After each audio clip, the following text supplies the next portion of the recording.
Modern technology అందుబాటులోకి వచ్చాక అనేక రంగాల్లో రకరకాల పనులకు ఏఐ ఆధారిత రోబోట్స్ కూడా అందుబాటులోకి వస్తున్నాయి. పారిశ్రామిక రంగంలో, ఆరోగ్య రంగంలో, ఆతిథ్య రంగంలో, సాంకేతిక రంగంలో ఇప్పటికే వీటి హవా నడుస్తోంది. ఇక ఇంటి పనుల్లో, వంటగదుల్లో సహాయం చేయగల హ్యూమనాయిడ్ రోబోలను సైతం పలువురు ఉపయోగించుకుంటున్నారు. అయితే రీసెంట్గా జర్మనీకి చెందిన సర్కస్ ఎస్ఈ అనే కంపెనీ సర్కస్ ఆటోనమీ 1 అనే సరికొత్త రోబోను తయారు చేసింది. దీని ప్రత్యేకత ఏంటంటే ఇది ఒకేసారి 20 మందికి భోజనాలు సిద్ధం చేయగల సామర్థ్యాన్ని కలిగి ఉంది. ఇంతకీ దానివల్ల ఉపయోగాలు ఏంటో ఇప్పుడు చూద్దాం.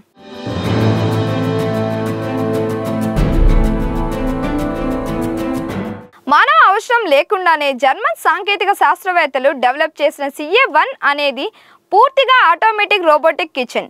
ఇది ఏఐ ఆధారిత ఆటోనమస్ రోబోటిక్ సిస్టమ్ను కలిగి ఉంటుంది.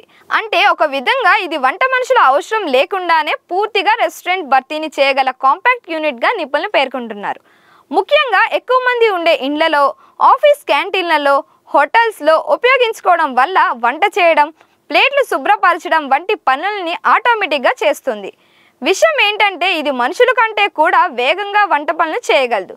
గంటకు సుమారు 120 డిష్లు ప్రిపేర్ చేస్తుందని హాంబర్గ్, జర్మనీకి చెందిన స్టార్టప్ అయిన సర్కస్ ఎస్ఈ నిపుణులు పేర్కొంటున్నారు.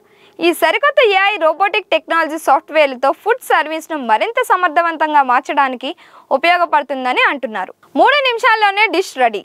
CA1 అనే సరికొత్త dual robotic arms, smart ingredient storage, అలాగే కంప్యూటర్ విజన్ సాంకేతికలతో రెస్టారెంట్ నాణ్యత గల భోజనాన్ని కేవలం 3 లేదా 4 నిమిషాల్లో తయారు చేస్తుంది.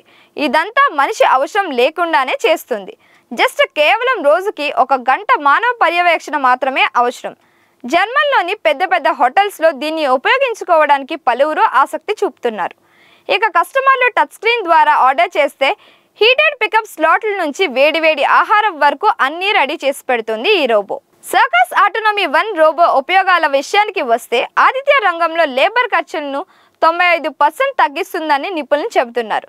ఖచ్చితమైన పోర్షన్ కంట్రోల్తో ఫుడ్ వేస్ట్ను తగ్గిస్తోంది.